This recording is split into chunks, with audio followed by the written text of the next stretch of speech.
Olá, boa tarde. Agora são 3 horas e 15 minutos. Nós estamos ao vivo pelo canal HIT Notícias e o Acontece Agora está no ar.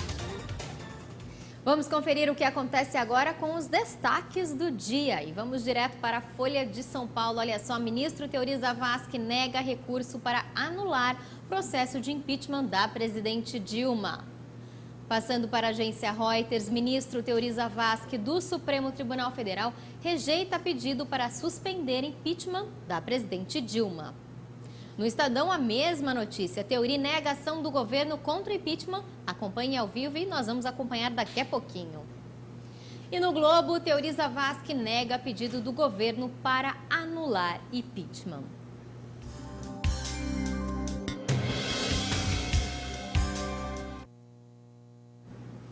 Dia histórico para o mundo, em especial para os brasileiros, com a votação no Senado Federal sobre o processo de afastamento ou não da presidente Dilma Rousseff. E para acompanhar conosco a sessão de hoje, que acontece agora em Brasília, e todas as discussões em torno desse caso, nós recebemos aqui, por favor, o doutor em Ciências Sociais, doutor Eduardo Viveiro, e também cientista político. Tudo bem, doutor Eduardo? Tudo bem, e você? Como é que tá? Tudo bem, mais uma vez aqui no programa, acompanhando ao vivo a sessão. Ok. É isso aí. Bom, e vamos direto então para Brasília, pela TV Senado, para ver como é que está o trabalho por lá, porque eles já retomaram após a pausa para o almoço. Que nos permita tudo, permite-nos apenas o governo, observando-se os limites, de novo, estabelecidos pela lei. O conteúdo democrático do nosso Estado vai além do simples reconhecimento de que a sua soberania decorre exclusivamente da decisão popular e de que os poderes de Estado são realizados por órgãos distintos e autônomos.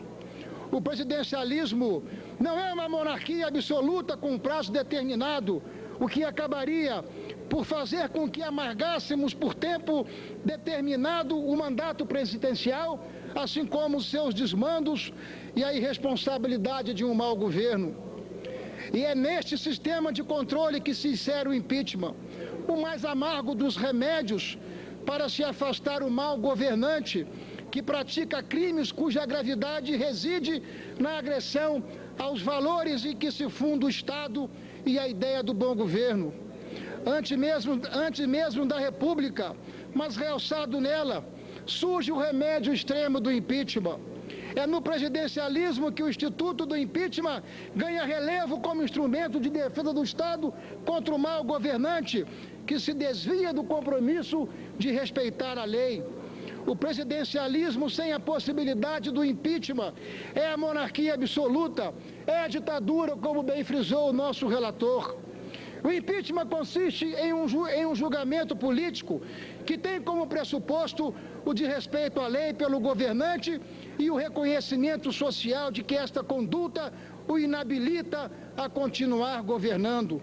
Político notável e eminente jurista, Paulo Brossard, se debruçou sobre o impeachment produzindo uma obra memorável que é referência, que precisa ser lida e relida o impeachment. Leciona Brossard que, antes de tudo, que o interesse maior do impeachment é proteger o Estado e não punir o delinquente. Uma vez afastado, o governante do seu cargo, o processo já não tem mais sentido algum e não prosseguirá. O que motiva o processo é o governante que gera erroneamente a coisa pública e sua condenação não tem caráter de pena, visando apenas que ele deixe a gestão. Bebendo dessa fonte, retiramos a lição de que o impeachment tem forte ingrediente... Bom, retomada então a sessão nesta tarde, né? Os senadores ficaram aí cerca de 2 horas parados, uma pausa para o almoço, retornaram ao trabalho às 2h30. E como é que a gente pode dizer que vai ser o dia de hoje, doutor Eduardo? Levando em consideração que os 81 senadores não serão todos que vão ter um momento para falar e até mesmo a votação, a gente ainda não sabe o número certo, mas assim, são mais de 15 longas horas aí que o Senado vai estar trabalhando em cima desse processo de impeachment da presidente Dilma. São 15 minutos por cada senador, a gente precisa verificar o número de senadores inscritos para fazer esse cálculo, né?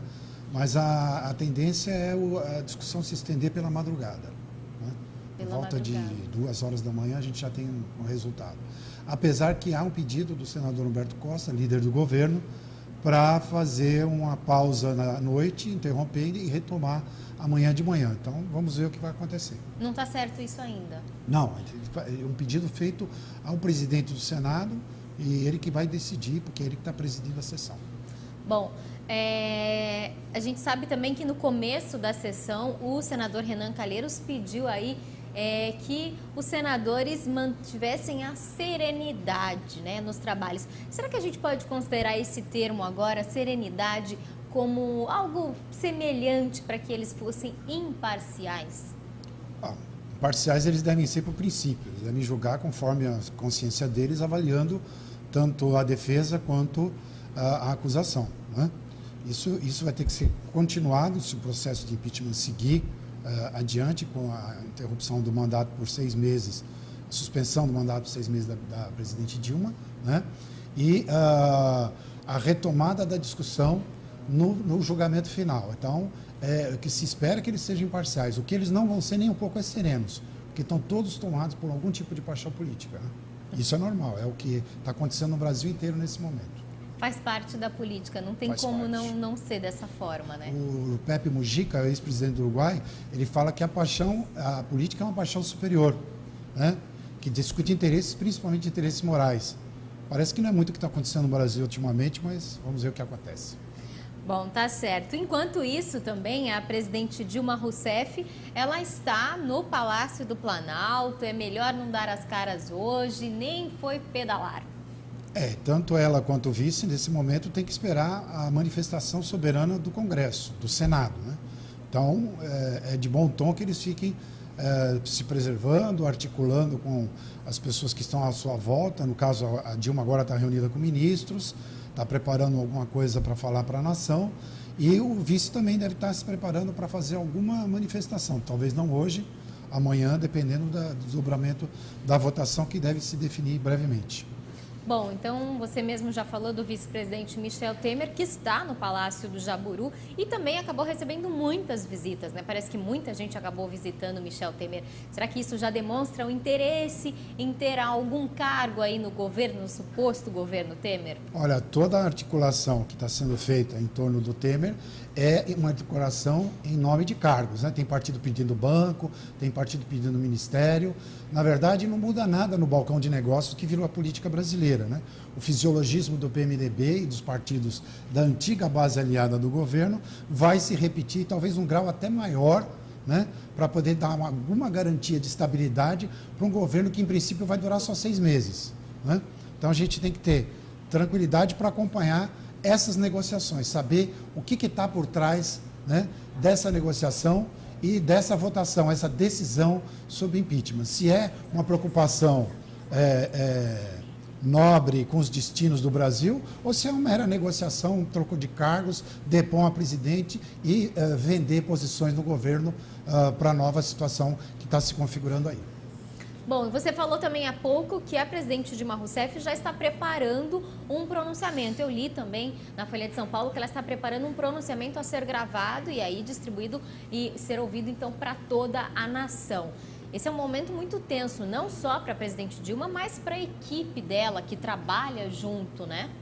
É um momento de definição, é um momento de aparentemente fim de um governo, fim de um período de um partido no poder, né? E vamos aguardar, ver o que ela tem a dizer à nação. Provavelmente ela vai fazer uma fala no sentido de preservar sua biografia, que, ao ver dela e das pessoas que a defendem, não foi maculada. Afinal, a alegação deles é que não há crime de responsabilidade. Na verdade, o que está havendo é um julgamento político, né? Os derrotados na eleição de 2014, na visão do PT, estariam forçando um terceiro turno e dando um golpe de natureza política, midiática e jurídica, né? Essa é a avaliação que o pessoal do PT tem. Tá certo. E olha só, nos jornais internacionais, desde o começo desta manhã, o destaque também foi a votação no Senado sobre o afastamento da presidente Dilma Rousseff. O periódico argentino Clarín afirma que o mandato de Dilma pode estar com as horas contadas. O francês Le Monde afirma que a chefe de Estado brasileira pode estar vivendo as últimas horas no comando do país. O jornal destaca ainda que a impopular dirigente de esquerda não parece contar com a ajuda do Supremo Tribunal Federal para escapar do afastamento, embora aliados tenham entrado com um recurso no último momento. Já o espanhol El País classificou o recurso como desesperado e também considerou improvável a aceitação do pedido por parte da Suprema Corte. Bom, não só os jornais internacionais, mas também aqui no Brasil, como nós mostramos no destaque no início desta edição. E a gente falava então há pouco desse pronunciamento da presidente Dilma Rousseff, de toda essa preparação. Agora, e quanto ao vice-presidente Michel Temer? Ele também, a gente já sabe que ele está no Palácio do Jaburu, também deve estar articulando aí os ministérios, até a redução dos ministérios que ele comentou anteriormente que ele deve fazer. E também como é que deve ser então, doutor, a chegada dele, supondo que de fato todo esse processo de impeachment acabe por dar pelo afastamento da presidente Dilma Rousseff. Pelo afastamento definitivo, tá? O Michel Temer ele vai ter que conquistar uma legitimidade que ele não tem, né? Porque ele não levou, ele não ganhou as eleições sozinho, ele ganhou com a Dilma, né? A maior parte dos 54.501.118 votos foi dado a Dilma, que era a cabeça de chapa, né? Em pesquisa recente, o Michel Temer não teria nem 2%, né, de votação para presidente. 8% das pessoas acreditam que ele faria um bom governo, contra 30%, até melhorou um pouquinho a situação da presidente Dilma nesse final, praticamente final de governo, né? Então, veja, legitimidade ele não tem. Ele tem a legalidade por ser vice de assumir o mandato, né? A continuidade do mandato. A legitimidade vai ser uma conquista muito difícil, porque Temer já está sinalizando com medidas duras, impopulares, talvez mais impopulares do que as que o governo Dilma estariam implementando, né? Então, ele vai ter que se garantir de alguma maneira, não sei se com apoio político no Congresso, não sei se com uma boa ofensiva midiática, uma boa ofensiva de comunicação, né? Mas ele vai ter que conquistar essa legitimidade, que vai ser muito difícil, repito, ele conquistar. Certo. E nós falamos também há pouco sobre a decisão que o Teori Zavascki, ministro do STF, deu há pouco, dizendo então, na verdade, negando o pedido feito ontem pelo José Eduardo Cardoso, ministro da Advocacia Geral da União, em defesa da presidente Dilma, pedindo que fosse anulado, de fato, o processo de impeachment. Isso já era esperado? É esperado que o STF, a gente já sabe, é como se fosse um time de futebol, né? Todo mundo sabe a escalação do STF, mas não sabe a escalação da seleção brasileira, né? Quais são os jogadores que vão disputar a Copa América. Todo mundo sabe quem são os ministros e o que pensam os ministros, né? Um deles, inclusive, sai declarando praticamente o voto antes de receber qualquer recurso ou qualquer moção de parte de seja lá quem for, né? Então, o STF também está perdendo aquela aura de imparcialidade, aquela aura de ser o juiz soberano, que faria o julgamento do ponto de vista constitucional do andamento de um processo como esse. Todo o espectro de poder em Brasília, todos os poderes estão devidamente politizados, devidamente carregados de uma carga de parcialidade. A gente sabe quem está a favor do governo, quem está contra o governo, tanto na Câmara, quanto no Senado, quanto no STF, né? Então a gente perdeu as garantias, e isso é um problema muito sério para a democracia. A gente perdeu as garantias de que a gente vai ter uma discussão serena daqui para frente. Nós vamos ter um momento muito conturbado de agora em diante, por conta dessa incerteza, essa insegurança e até um certo medo que a sociedade brasileira vai passar por essa situação que se avizinha. Tá certo. Vamos acompanhar mais um pouco, direto de Brasília, como é que está o andamento, como é que estão os andamentos do trabalho lá no Senado. Sei que alguns discordarão, mas o que eu quero deixar claro para os meus eleitores e para todos os brasileiros é que ela foi tomada com uma seriedade e com muito estudo e também muita reflexão. Sou membro da comissão do impeachment e participei de todos os debates. Acompanhei as manifestações da defesa e da acusação durante esses exaustivos dias de trabalho, que avançaram noite adentro. Ouvi as informações técnicas, os pareceres jurídicos e os posicionamentos políticos. Discuti com meus assessores e pares cada um dos pontos levantados. Por tudo que li, ouvi e entendi, cheguei à conclusão de que há, sim, indícios de crime de responsabilidade fiscal cometido pela Presidente da República, que precisam ser apurados. Os decretos de créditos suplementares editados pela Presidente da República em 2015 atentam contra o artigo 4º da Lei Orçamentária Anual de 2015 e contra a própria Constituição e seu artigo 167, que veda a abertura de créditos suplementar ou especial sem prévia autorização legislativa.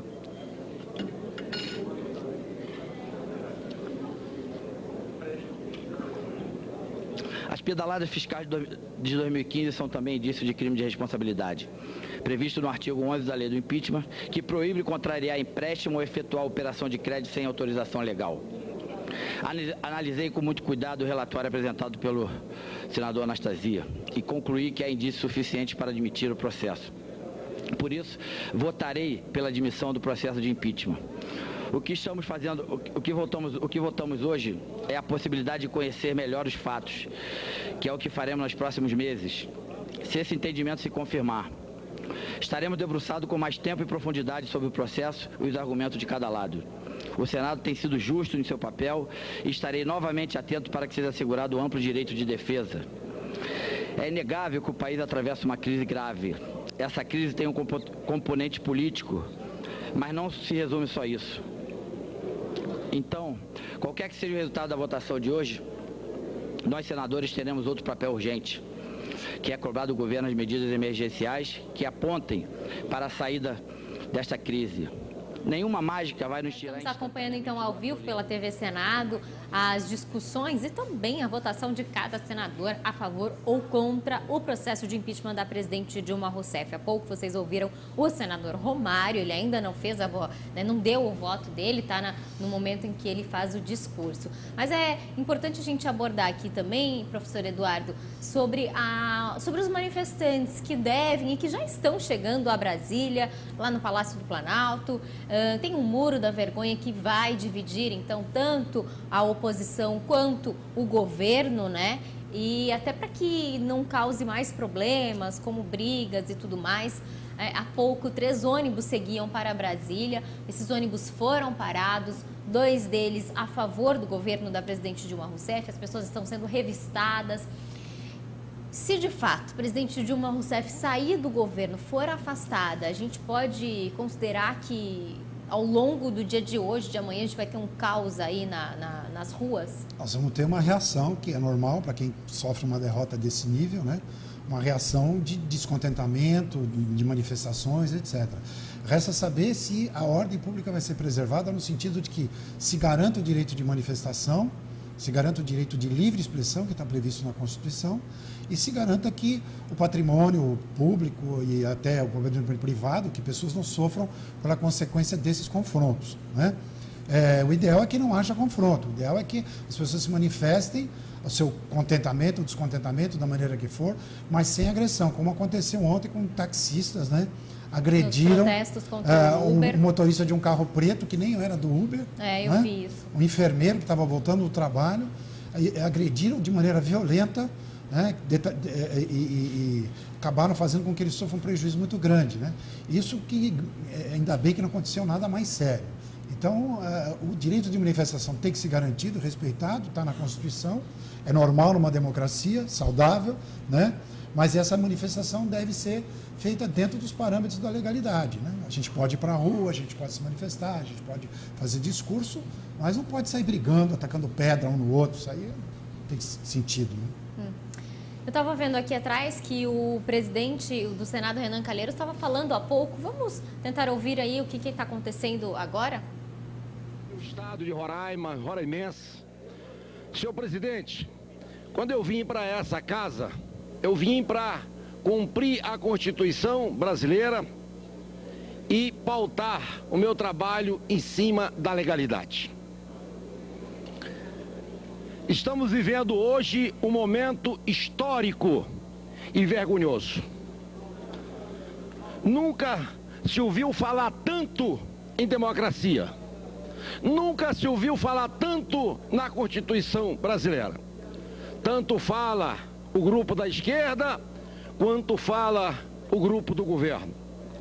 Mas, no entanto, essa democracia não está sendo respeitada, porque o voto democrático nas urnas, nesse momento, está sendo retirado dos milhares e milhares de eleitores que fizeram uma opção.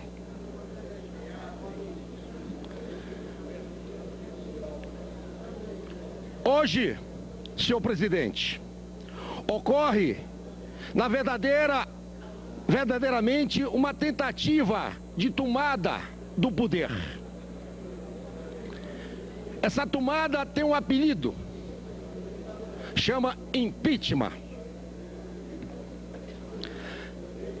Tal decisão abrirá... Bom, nós estamos acompanhando então ao vivo pela TV Senado os desdobramentos da votação de hoje do afastamento ou não da presidente Dilma Rousseff. O senador Telmário Mota, que fala neste momento, estava fazendo um questionamento com relação aos votos, à democracia em si, considerando que a presidente Dilma foi eleita junto com a chapa de Michel Temer e... Para o senador Telmário Mota, isso não é democracia, ou seja, esse processo de impeachment não faz parte da democracia. A gente pode considerar isso, professor? O processo faz parte, está previsto na Constituição, é legal, não tem problema. O problema é quando você tem uso político do instrumento. E é isso que a oposição, os apoiadores do governo estão falando, que o impeachment é um instrumento político de fazer um acerto de contas com a derrota de 2014. Os que perderam em 2014, aliados agora aos novos dissidentes do governo, como PMDB, PP, PR, outros partidos, né? Então, estariam querendo virar a mesa, estariam querendo dar um golpe no sentido de depor uma presidenta legitimamente eleita e legitimamente no seu mandato.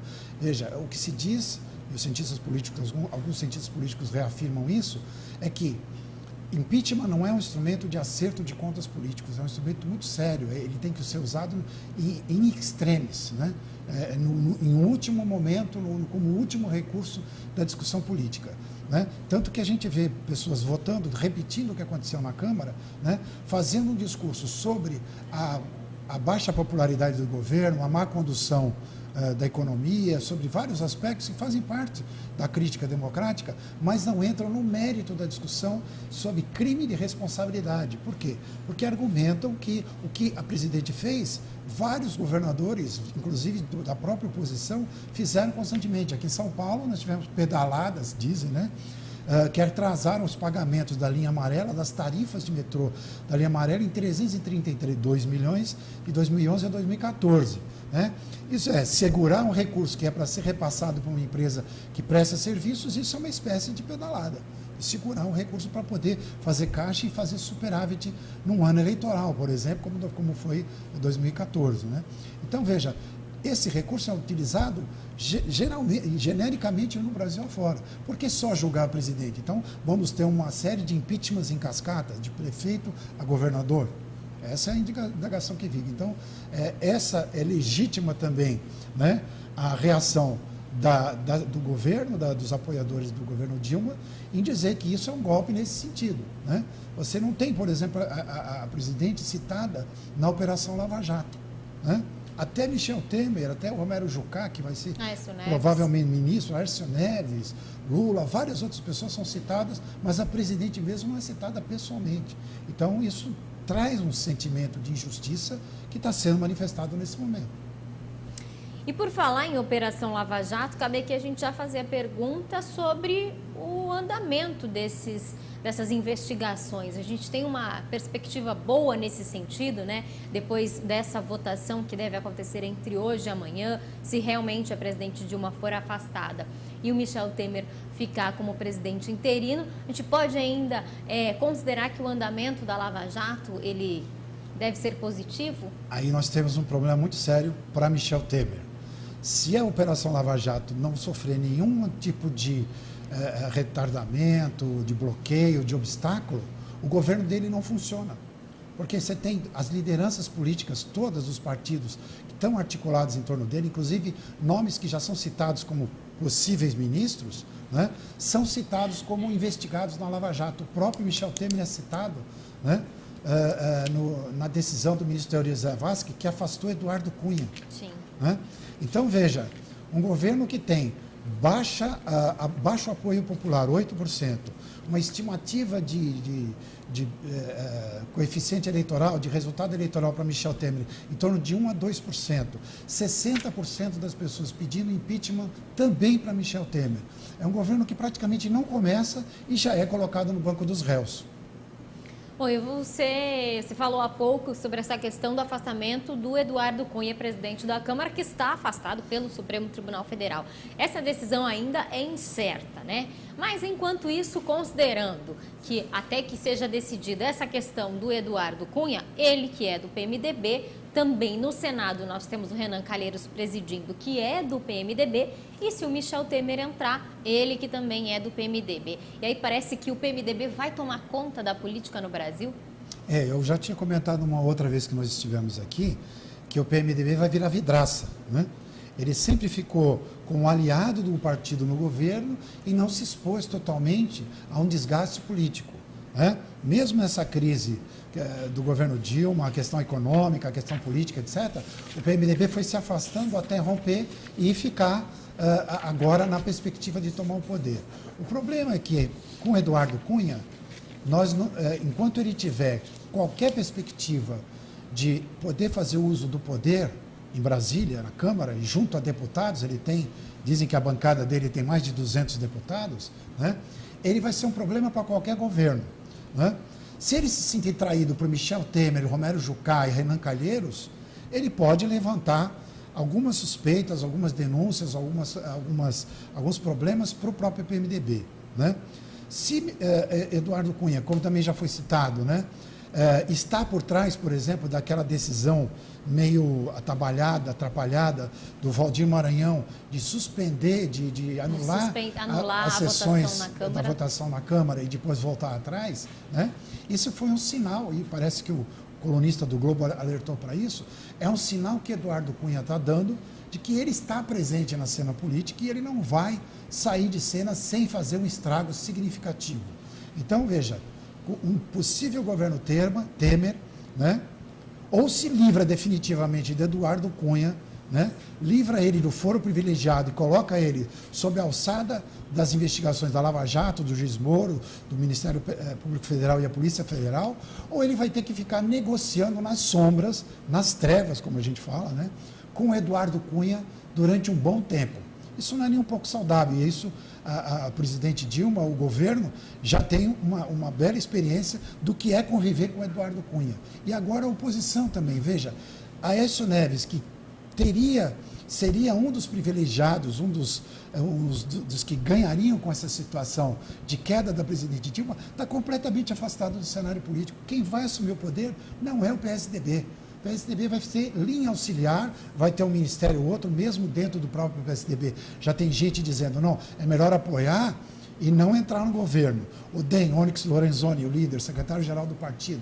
Não, vamos apoiar, mas não vamos entrar no governo, né? Então, todo mundo está com o pé atrás em relação ao governo, possível governo Temer, né? Porque tem essa ameaça, né, da Lava Jato, das denúncias, dizem que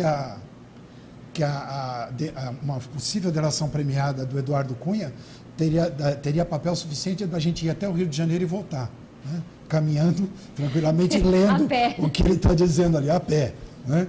Então, veja, tem muita coisa ainda, muitos fatores, muitos elementos nessa conjuntura política que são imprescindíveis a gente ter um conhecimento aprofundado, discutir com mais parcimônia, com mais calma, porque essa conjuntura pode se desdobrar a cada dia a partir de amanhã.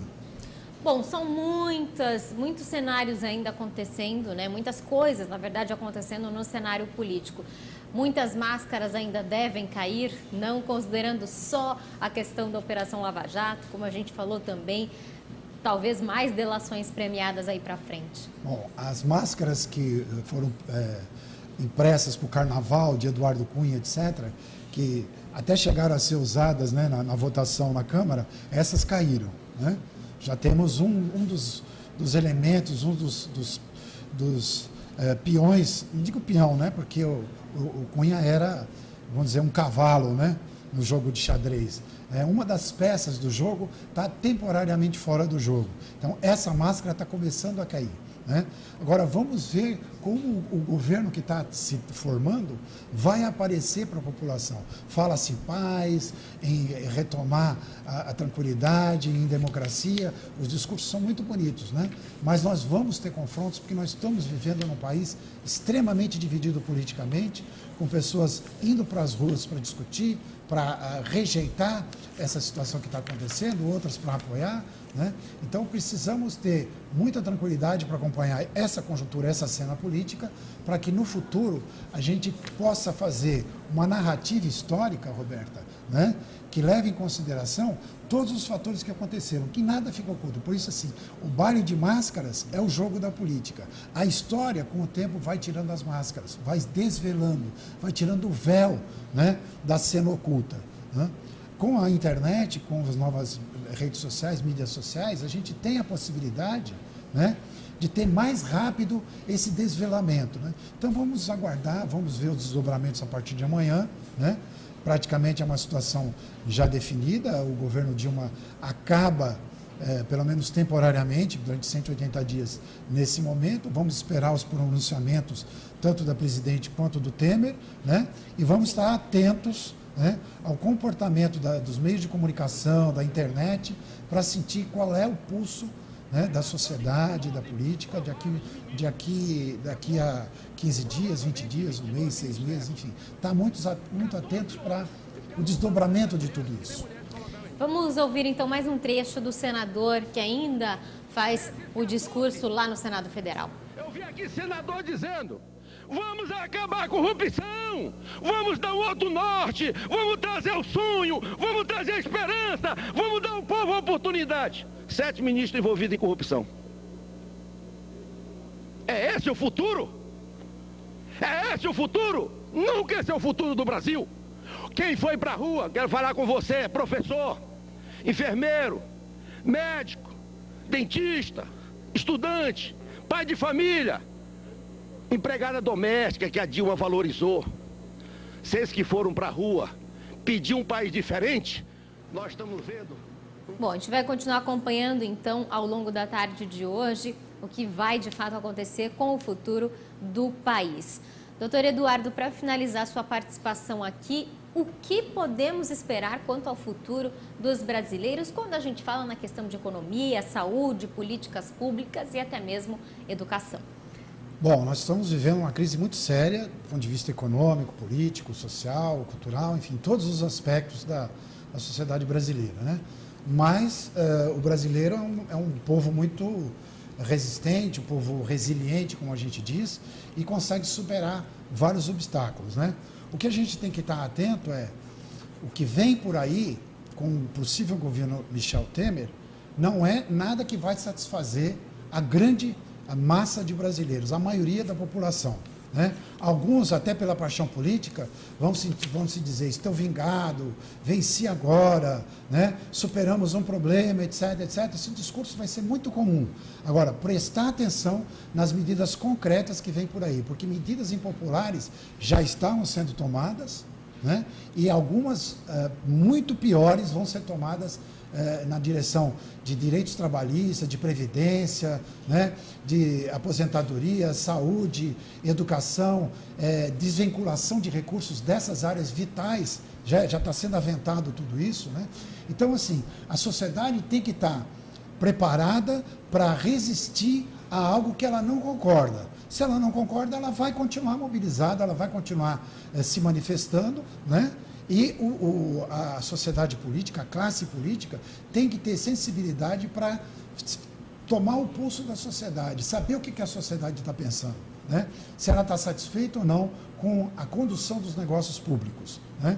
E se isso for uma aliança entre povo e políticos, né, a gente vai estar no melhor dos mundos, como diria o Dr. Pangloss, né? Mas pelo que eu estou vendo, a situação não vai ser muito fácil daqui para frente. Muito obrigada, doutor Eduardo Viveiros, pela participação mais uma vez aqui, cientista político, acompanhando a votação no Senado. Bom, e para você, uma boa tarde. A gente pode voltar a qualquer momento e nos acompanhe também pelo facebook.com/programa Acontece Agora.